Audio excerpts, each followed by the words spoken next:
2011년 2월 22일에 저는 그 문화체육관광부 산하에 있는 저작권위원회에서 개최한 대국민 보고에 참석을 했습니다. 그 저작권위원회라고 하면 뭐 저도 잘 모르겠고요.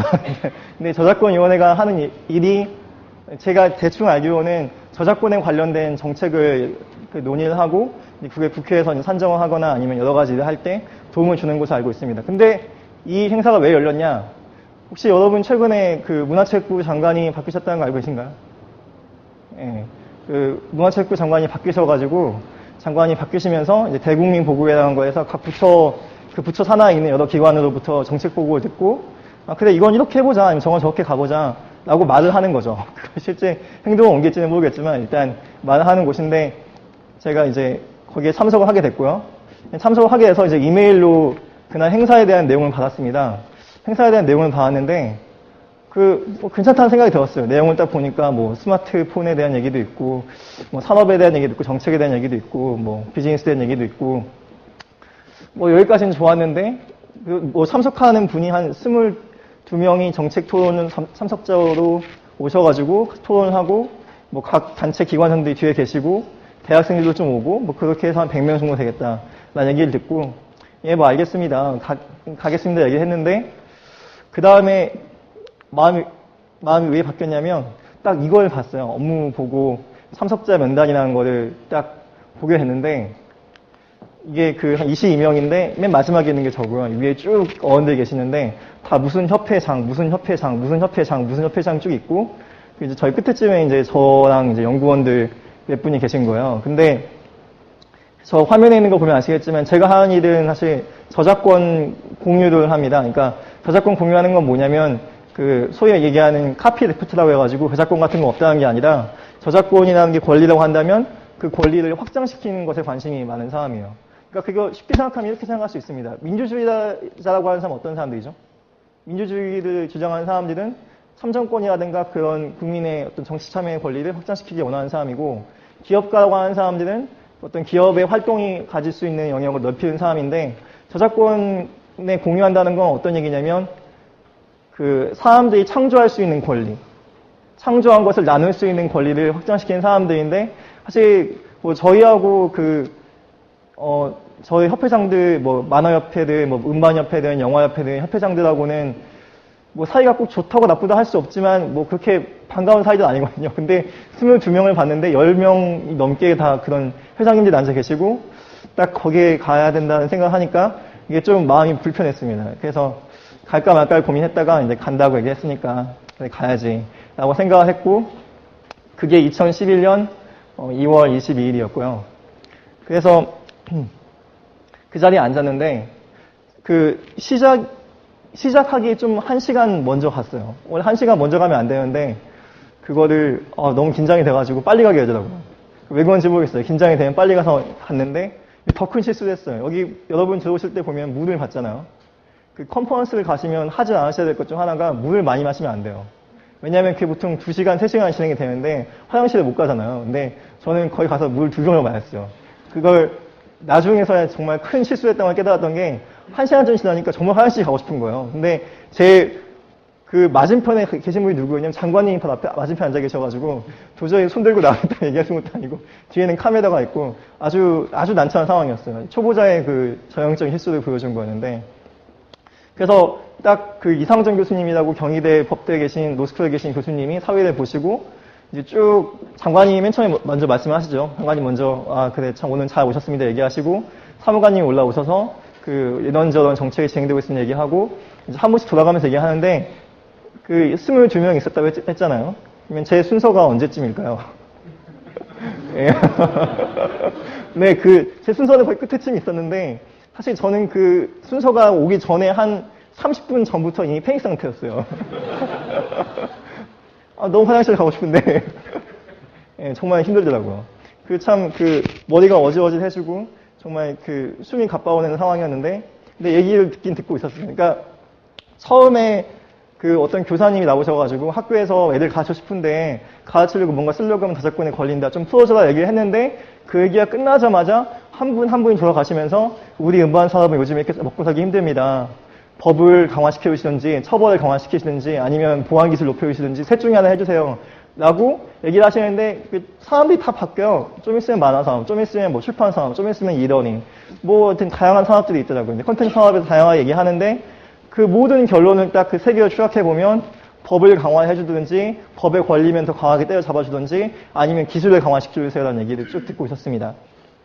근데 저는 이제 사실 아는 게 없어요. 거기 뭐 사회 보시는 분은 경희대 로스쿨의 교수님이시고 우리나라의 저작권법에서 아주 유명하신 분이고 다른 분들도 아주 유명하신 교수님들, 협회 회장님들 저는 앉아서 무슨 생각했냐면 대체 내가 여기 왜 왔나 그런 생각을 했고 아니 저는 학생이잖아요. 그리고 저는 뭐 저작권 공익 운동가 뭐 대단합니까? 저는 이렇게 돈 주는 자리도 아니고 그래서 가만히 앉아서 대체 내가 뭘 해야 되나 생각하고 있는데 한 가지 그 어려운 법적 얘기는 다 모르겠는데 제가 한 가지 이상한 게 있었어요. 그러니까 그분들이 어떤 말씀을 했냐면 그 분위기가 어떤 분위기였냐면 마치 그 국방부 혹은 거의 뭐 대테러 진압부대 느낌이었어요. 그러니까 그들이 상대하고 있는 그 주적은 누구냐? 북한군도 아니고 저기 소말리아에 계신 해적님들도 아니시고 어느 분이시냐면 여러분들이에요. 그분들이 그 논의하고 있는 범죄자 집단은 누구냐면 여러분들이고 우리 전 국민들이고 특별히 청소년 집단이에요. 그들이 악의 축인 거죠. 그 악의 축들이 뭘 하냐면 우리가 이제 흔히 듣고 있는 불법 복제를 하고 있습니다. 그래서 그 불법 복제를 근절하기 위해서 법을 강화하시든지 정책을 강화하시든지 아니면 기술을 강화시켜주세요 장관님이라고 그 자리에 그분들이 모여 계신 건데 저는 가만히 그 얘기 듣고 있었어요. 근데 그들이 얘기하는 불법 복제까지는 좋은데 그 솔루션, 해결책이라는 게 뭐였냐면 양심이 불량이라는 거예요. 애들이 엄청 무식하다는 거죠.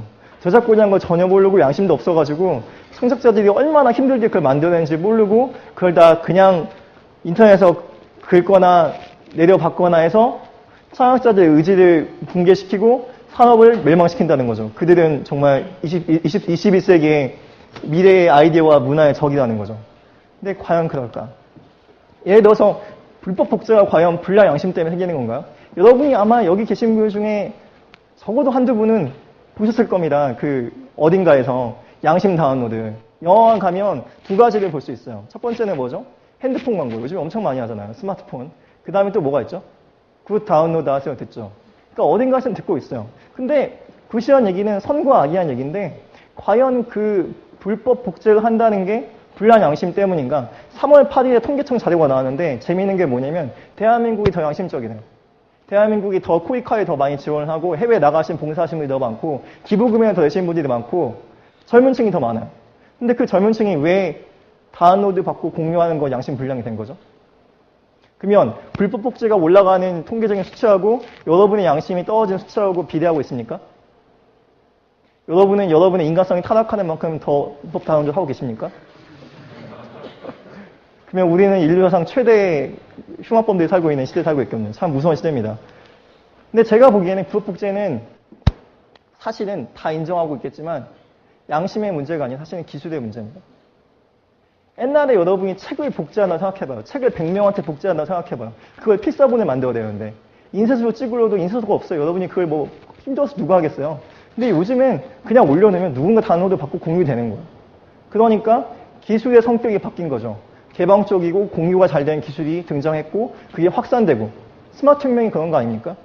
그러다 보니까 일반 사용자들이 저작권이라고 하는 저작권 뭐야? 그런 거 알지도 못해. 그게 헌법이야? 라고 하는 거에 해당이 되는 거예요. 저작권은 원래 산업과 산업 간에 정말 많은 자본이 투자되는 출판 산업, 음반 산업, 영화 산업 그런 산업과 산업 간의 문제를 해결하게 만든 산업인데 그걸 침해하고 있는 사람들이 범죄자가 여러분이 된 거예요. 그리고 그 중에서 아이들인데 왜 애들이 불법복제를 하죠? 애들이 무식한가요? 양심이 특별히 무식하고 특별히 양심이 불량이기 때문에 애들이 불법복제를 할까요? 아까 얘기한 어른들의 논리를 보면 그 말이 맞는데 이렇게 생각할 수 있죠. 왜 애들은 시키는 대로 안 하는 거죠? 몰라서? 애들이 시키는 대로 하는 걸 봤나요? 일단 첫 번째 질문은 그거고 좀 더 큰 질문은 뭐냐면 창의성이라는 게 뭐냐는 거예요. 창의성이 뭐죠? 여러분은 창의적이지 않죠? 별로 창의적이지 않습니다. 아이들은 창의적인가요? 너무 창의적이죠. 사실 말은 안 되는 거하고 창의적인 거 그렇게 큰 차이가 없어요. 여러분이 가장 창의적인 시기는 사실 대학교 때가 아니고 여러분 유치원 때예요. 그때는 너무 창의적이어가지고 부모들이 곤란하죠. 대체 얘는 어떻게 하면 말을 듣나 하는 말은 너무 창의적이라는 게 똑같은 말이에요. 사실 그리고 그 창의성이 사실은 인터넷을 발전시켜 온 거죠. 왜 그런 소리가 나오지? 라고 생각해보면 간단히 이런 생각을 해보세요. 계산기가 진화해서 인터넷이 됐나요? 큰 차이가 있습니다. 계산기는 뭐냐면 계산기 가지고 여러분이 뭐 할 수 있죠? 계산하죠. 여러분이 계산기가 되는 거예요. 컴퓨터를 가지고 여러분이 뭘 하죠? 그건 여러분에 달렸어요. 여러분의 창의성이 컴퓨터의 사용을 만들어내고 그런 창의적인 컴퓨터가 연결이 된 게 인터넷이기 때문에 인터넷이 발전하고 있는 거예요. 사실 인터넷이 뭐 TV나 라디오나 뭐 그런 영화나 그런 엄청난 문화산업 자본을 투자된 그 네트워크에 비해서 그렇게 많은 자본을 가지고 있거나 초기 자본을 가지고 있거나 그렇게 시작하는 서비스가 아니에요. 근데 왜 인터넷이 변화를 만들어내냐? 그런 거죠. 이게 가장 창의적이고 가장 인간의 우수성을 보여주는 네트워크이기 때문에 인터넷이 지금의 혁명을 만들어내고 있죠. 그리고 그것을 가장 창의적으로 쓰고 있는 애들이 우리 아이들인 것 뿐인 거예요. 근데 문제는 아이들이 그거 하는 게 문제가 아니라 아이들이 그걸 하는 게 불법인 거죠. 양심이 문제인 게 아니고 기술이 발전했는데 그 기술을 창의적으로 쓰는 아이들이 하는 일이 불법인 거죠. 그렇죠. 이 인터넷. 요즘에 뭐 스마트폰의 삶을 바꾼다, 소셜미디어의 삶을 바꾼다는 얘기가 나오지만 사실 기본적인 건 뭐냐면 가장 근본적으로 들어가면 소셜미디어든 뭐 스마트폰이든 아이패드든 스티브 잡스의 세상을 바꾸는 게 아니라 여기 한 명 한 명 연결되어 있는 여러분의 창의성이 모여서 그게 세상을 움직이고 있는 거죠. 제 차례가 왔어요. 저는 거의 제 차례가 왔을 때 거의 정신이 잃어가고 있었는데 제 차례가 오는 걸 깨닫고 그때 좀 정신을 차렸어요. 그리고 이제 얘기를 해야겠다라는 생각을 했는데 딱 제 차례가 돌아온 순간 제가 무슨 얘기를 했냐면 쭉 듣고 있는데 저작권은 권리에 대한 얘기잖아요. 권. 제가 한자를 별로 잘 알지 못해요. 근데 권자가 권리의 권이라는 거 알고 있어요. 그래서 얘기를 했어요. 저작권이 권리에 대한 얘기는 아니냐. 근데 저작권에 대한 얘기를 하려고 우리가 모였는데 각계의 단체 장들이 다 모이셨고 전문가들이 다 모이셨는데 권리에 대한 얘기는 별로 없어요. 다 이윤에 대한 얘기예요. 우리 이윤의 측면을 보니까 그걸 보호해달라는 얘기죠. 근데 저작권은 뭐죠? 저작권은 쉽게 이해하면 이런 거예요. 문화를 소유하는 권리인 거예요. 문화를 만들어 나갈 수 있는 권리죠. 아주 쉽게 이야기하면. 그러면 이 시대에 이 불법 복제가 판을 치는 양심불량의 시대에 저작권은 누구의 권리인가요? 거기에 앉아 계신 단체장들, 그 산업의 전문가들의 권리인가요? 여러분 트위터 하시죠? 싸이월드 하시죠? 블로그에 올려보신 적 있죠? 여러분 다 저작권 권리잖아요. 여기 계신 모든 분들이 저작권에 보호가 되는 컨텐츠를 만들어 보신 적이 있으세요? 권리자이세요, 여러분이. 저작권은 모두의 권리인 거죠. 그러니까 저작권은 우리 시대가 의미하는 게 왜 저작권이 모두의 문제이냐면 사실은 모두가 다 양심불량이고 모두가 다 범죄자라는 얘기는 뭐냐면 사실은 모두가 권리자라는 얘기거든요. 여러분이 그만큼 그 산업에 영향력을 미칠 수 있고 그 산업에 여러분 창의성 영향을 미치고 있기 때문에 이게 이렇게 커져가고 있는 거야. 그러면 그 다음에 제가 든 생각은 뭐였냐면 아까 제가 해결책에 좀 의문이 간다고 했잖아요. 양심불량을 해결하기 위한 많은 어떤 교육들에 대한 어떤 양심을 강화시키는 교육들에 대한 의문이 있었는데 그럼 저작권 문제는 어떻게 해결해야 될까요? 사실 이게 아까 얘기했던 그 솔루션, 법을 강화하든 정책을 강화하든 기술을 강화하든 이거는 마치 쥐와 고양이의 게임이에요. 고양이는 잡으려고 하고 쥐는 도망가고 그걸 계속 반복하겠죠. 그 과정에서 누가 돈 버냐면 뭐 변호사들이 돈 벌겠죠. 저작권 관련. 엄청나게 큰 산업입니다, 지금. 그 관련 산업이. 잘 나가요, 그분들이. 근데 중요한 건 뭐냐면 이 문제를 해결하려면 어떻게 해결되느냐. 그 법을 강화하거나 정책을 강화하거나 기술을 강화하는 건 뭐냐면 여러분들이 권리자인데 여러분들이 세금을 더 많이 내요, 지금보다. 남자들은 지금 군대 2년 가는데 10년을 가야 돼요. 10년을 가야 되는데 여러분한테 보장하는 뭐 참정권이라든가 복지라든가 그런 건 거의 없어요. 그럼 여러분의 반응은 뭐죠? 한마디로 헐 그거죠. 제가 계속 듣고 있을 때 생각했어요. 헐. 누가 그걸 받아들이겠어요? 그러니까 저작권을 인정해 주려면 저작권 권리자라는 걸 인정을 시켜줘야 되고 창조할 수 있게 해줘야 되고 공유할 수 있게 해줘야 되고 그걸 자유롭게 해줄 수 있어야 돼요. 자기 권리를 인정받아야 다른 사람의 권리를 인정해 주는 거죠. 사랑받아야 사랑하죠. 그쵸? 간단하지 않나요? 근데 그게 안 되고 있잖아요. 여러분이 학교에 다닐 때 초등학교 때 사진을 찍었어요. 그거 올리는 거. 초상권 침해죠. 라고 얘기하면 선생님이 뭐라고 하시겠어요? 헐, 그렇죠? 안 돼요. 그러니까 우리는 불법 양심에 대해서 가르침을 받고 있지만 사실 우리가 얼마나 정당한 권리를 받고 있고 그 정당한 권리를 행사하지 못하는지 이 학교에 많은 지식이 있죠. 그 지식이 얼마나 공유되고 있나요? 얼마나 합법적으로? 이 사회에서는 불법 양심을 얘기하고 있을 때 어른들이 우리한테 무엇을 가르치고 있는 거죠? 그러면 요즘에 다시 요즘 얘기 돌아와서 소셜미디어 시대다 뭐 이집트에도 트위터가 페이스북 혁명을 일으켰다 얘기하는데 마크 주커버그 대단한가요? 대단하죠. 근데 뭐가 대단한 거죠? 하버드 때려쳐서? 돈 잘 벌어서? 그 사람 대단한 이유가 하나 있다면 5억 명을 연결시켰다는 거예요. 5억 명을. 5억 명을 연결했다는 게 중요한 게 아니라 그 5억 명이 뭔가를 끊임없이 나누고 그 사람들이 끊임없이 나누는 걸 바탕으로 뭔가를 창조하고 있다는 거죠. 그렇죠? 근데 그걸 누가 창조하고 있나요? 여러분이 창조하고 있죠. 소셜 네트워크의 주인공이 마크 주커버그인가 아니면 뭐 트위터인가요? 아니면 뭐 포스케어, 뭐 그루폰 요즘에 나오는 수많은 서비스들이 아니고 사실은 여러분이 그 계산기가 된 게 아니라 여러분이 컴퓨터를 통해 집어넣은 창조성이 더 커져서 돈이 아니라 사랑이 여러분의 창조성이 이 사회를, 이 세상을 바꿔나가고 있는 거죠. 그런데 여러분의 권리는 불법 양심인 거죠. 그쵸? 이건 제 솔루션입니다. 저는 블로트 안내시라는 곳에 비전 디자이너라는 필명으로 글을 쓰고 있고요. 또 다른 곳에는 글로벌 보이스 온라인이라는 그 하버드 버크만 센터에서 운영하는 블로그에서도 글을 쓰고 있어요. 그래서 시민 언론의 일부로 참여를 하고 있는데 제가 작년에 쓴 책이 이 화면에 있는 책이고 4월 20일에 냈고 출판사에 거쳤고 그래서 시장에서 돈을 받고 파는데 저는 이 책을 무료로 그냥 인터넷에 올렸어요. 중요한 건 이것을 법적인 라이센스를 붙여가지고 누구든 이걸 공유할 수 있게 해놨어요. 내가 미쳤냐?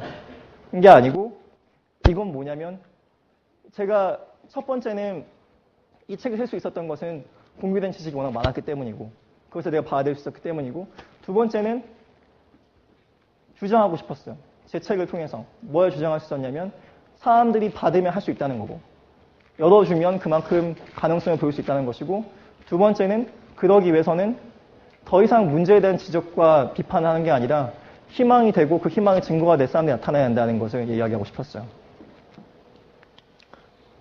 네, 결론은 이겁니다. 사회가 앞으로 나가려면 권리가 확장이 돼야 돼요.